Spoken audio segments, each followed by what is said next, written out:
नमस्कार दोस्तों। आज की कहानी है अचला ने विम्मी के यहाँ ऐसा क्या देख लिया।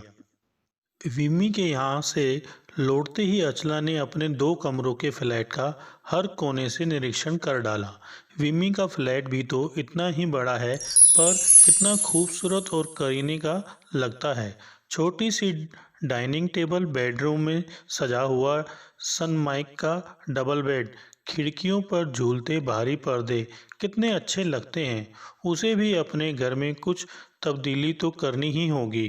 फर्नीचर के नाम पर घर में पड़ी मामूली कुर्सियां और खाने के लिए बरामदे में रखी तिपाही को देखते हुए उसने निश्चय कर ही डाला था, चाहे अशोक कुछ भी कहे, पर घर की आवश्यकताएं वस्तुएं वह खुद खरीदेगी। लेकिन कैसे? यहीं पर उसके सारे मंसूबे टूट जाते थे।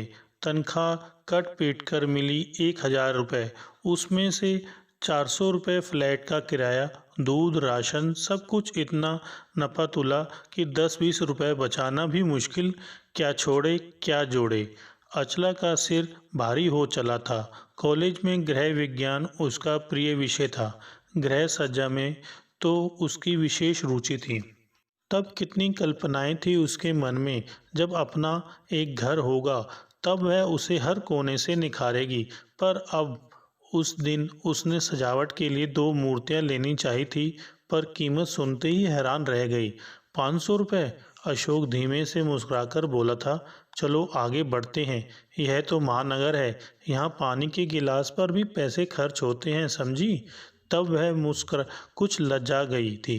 हंसी खुद पर भी आई थी। उसे याद है शादी से पहले यह सुनकर कि पति एक बड़ी फर्म में है, 1,000 रुपये तनख्वाह है, बढ़िया फ्लैट है, सब कुछ मन को कितना गुदगुदा गया था।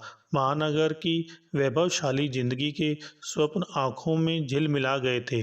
तू बड़ी भाग्यवान है अची, सखियां ने छेड़ा था तो वह मधुर कल्पनाओं में डूबती चली गई थी। शादी में जो कुछ भारी सामान मिला था उसे अशोक ने जिद करके घर पर ही रखवा दिया था। उसने बड़े शालीन भाव से कहा था, इतना सब कहाँ ढोते रहेंगे, यहीं रहने दो, अंजू के विवाह में काम आ जाएगा। माँ कहाँ तक खरीदेगी, यही मदद सही है। सास की कृतक दृष्टि तब कुछ सजल हो आई थी। अचला को भी यही ठीक लगा था। वहाँ उसे कमी ही क्या है, सब नए सिरे से खरीद लेगी।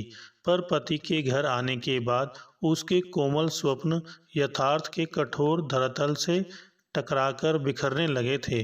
अशोक की व्यस्त दिनचर्या थी। सुबह 7 बजे निकलता तो शाम को 8 बजे घर लौटता। 2 कमरों में इधर उधर चहलकदमी करते हुए अचला को पूरा दिन बिताना पड़ता था। उस पूरे दिन में वह अनेक नई नई कल्पनाओं में डूबी रहती, इच्छाएं उमड़ पड़ती। इस मामूली चारपाई के बदले यहाँ आधुनिक डिजाइन का डबल बेड हो, डनलप का गद्दा, ड्राइंग रूम में एक छोटा सा दीवान जिस पर मखमली कुशन हो। रसोई घर के लिए गैस का चूल्हा तो अति आवश्यक है, स्टोव कितना असुविधाजनक है। फिर वह बजट भी जोड़ना लगती थी। कम से कम 5,000 रुपये तो चाहिए ही। इन सब के लिए कहाँ से आएंगे। अपनी इन इच्छाओं की पूर्ति के लिए उसने मन ही मन बहुत कुछ सोचा। फिर एक दिन अशोक से बोली, सुनो, दिन भर पर बैठी बैठी बोर होती रहती हूँ, कहीं नौकरी कर लूँ तो कैसा रहे। 2-4 महीने में ही हम अपना फ्लैट सारी सुख सुविधाओं से सज्जित कर लेंगे। पर अशोक उसी प्रकार अविचलित भाव से अखबार पर नज़र गड़ाए रहा। बोला, कुछ नहीं, तुमने सुना नहीं क्या, मैं क्या दीवार से बोल रही हूँ। अचला का स्वर तिक्त हो गया था। सब सुन लिया, पर क्या नौकरी मिलनी इतनी आसान है। 300-500 रुपये की मिल भी गई तो 150 तो आने जाने में ही खर्च हो जाएंगे।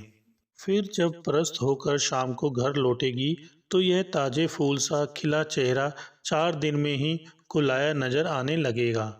अशोक ने अखबार हटाकर एक भाषण झाड़ डाला। सुनकर अचला का चेहरा बुझ गया। वह चुपचाप सब्जी काटती रही।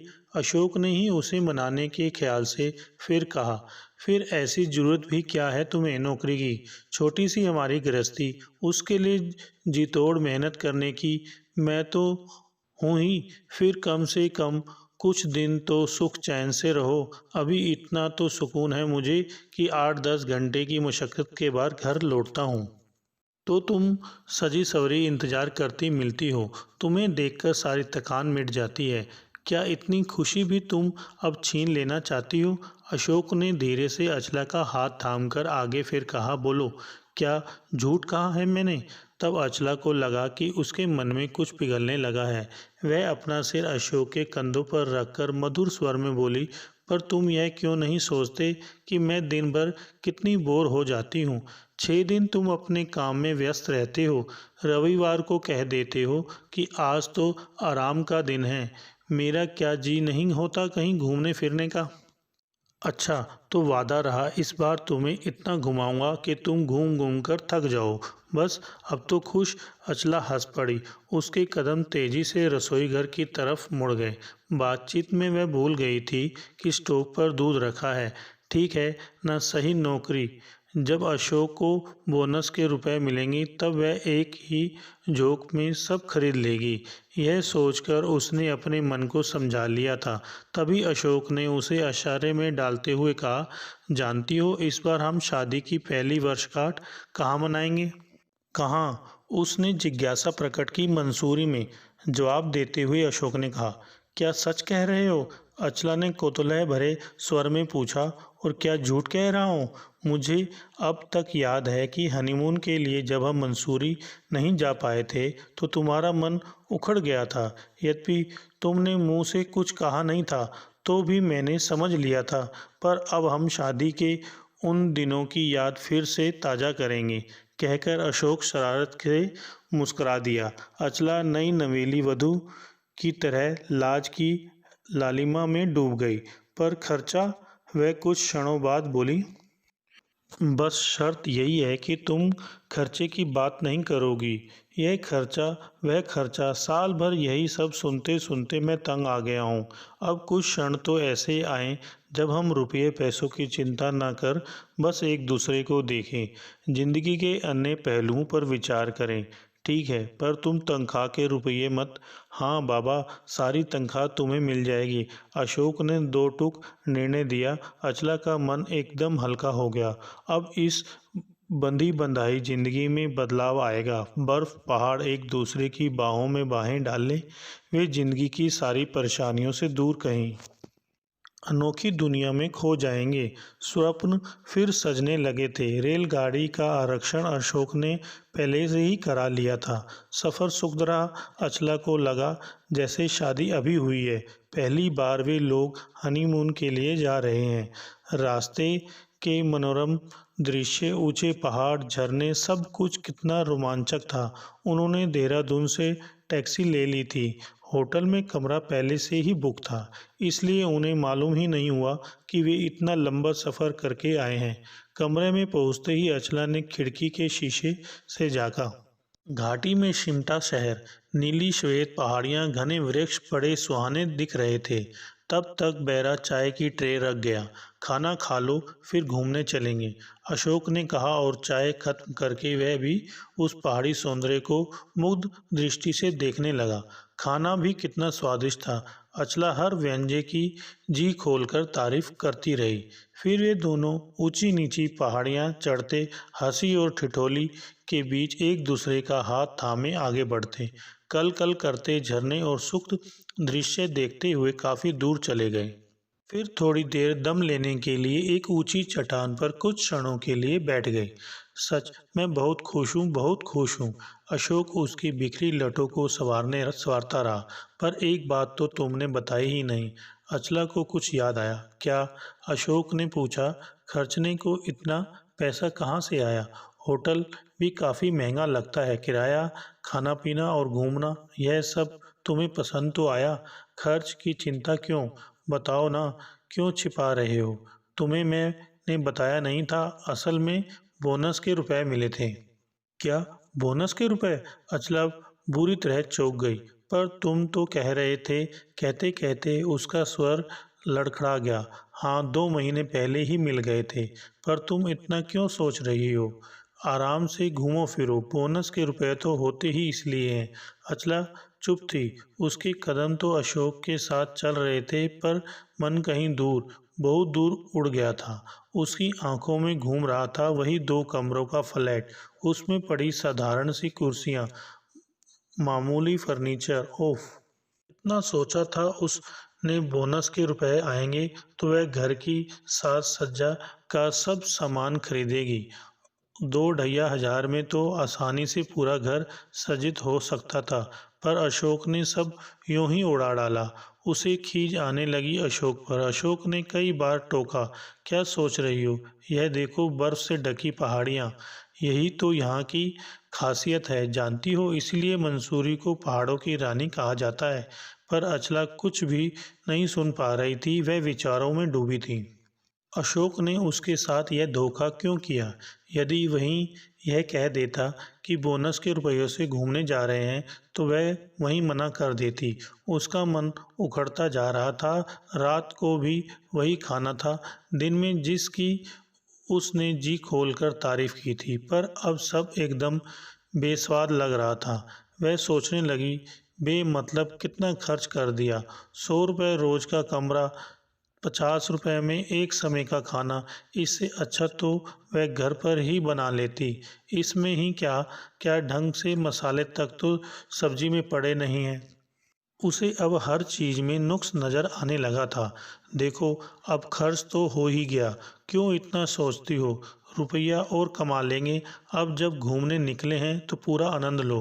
रात देर तक अशोक उसे मनाता रहा, पर वह मुंह फेरे लेटी रही। मन उखड़ गया था उसका। बस चलता तो उसी क्षण उड़कर वापस चली जाती। गुदगुदे बिस्तर पर पास पास लेटे हुए भी वे एक दूसरे से कितनी दूर थे। क्षण भर में ही सारा माहौल बदल गया। सुबह भी अशोक ने उसे मनाने की कोशिश करते हुए कहा, चलो घूम आए, तुम्हारी तबीयत बहल जाएगी। कह दिया ना, मुझे अब यहाँ नहीं रहना है। तुम जो भी रुपया वापस मिल सके ले लो और चलो। क्या बेवकूफ़ों की तरह बातें कर रही हो?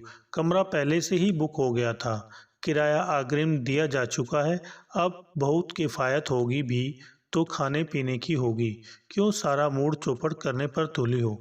अशोक ने सब्र का बांध टूटने लगा था। अब अचला चाहकर भी अब सहज नहीं हो पा रही थी। वे पहाड़ियाँ, बर्फ, झरने, जिन्हें देखते ही वह उमंगों से भर उठी थी, अब वह निरर्थक लग रहे थे। क्यों हो गया ऐसा? शायद उसकी सोचने समझने की दृष्टि ही बदल गई थी। ठीक है, तुम यही चाहती हो तो रात की बस से लौट चलेंगे। अब आइंदा कभी तुम्हें यह कहने की जरूरत नहीं है कि घूमने चलो। सारा मूड बिगाड़ कर रख दिया। दिन भर में अशोक भी चिड़चिड़ा गया। अचला उसी तरह अनमनी सी सामान समेटती रही। अरे, इतनी जल्दी चल दिए आप लोग? पास वाले कमरे के दंपति विस्मित होकर बोले, पर बिना कोई जवाब दिए अपना हैंडबैग कंधे पर लटकाए अचला आगे बढ़ती चली गई। अटैची थामे अशोक उसके पीछे था। बस तैयार खड़ी मिली। अटैची सीट पर रख अशोक धम से बैठ गया।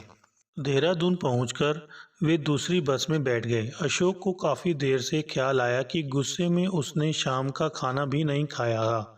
उसने घड़ी देखी, 1 बज रहा था। नींद में आंखें जल रही थी, पर सोने की इच्छा नहीं थी। वह खिड़की पर बाँह रख सिर हथेलियों पर टिकाए या तो सो गया था या सोने का बहाना कर रहा था। आते समय कितना चाव था, पर अब पूरी रात क्षण भर के लिए भी वे सो नहीं पाए थे। दोनों ही सब कुछ भूलकर अपने अपने ख्यालों में गमगीन थे। इस तरह वे परस्पर कटे कटे से घर पहुंचे। सुबह अशोक का उतरा हुआ पीला चेहरा देखकर अचला सहम गई थी। शायद वह बहुत गुस्से में था। उसे अब अपने किए पर कुछ ग्लानि अनुभव हुई।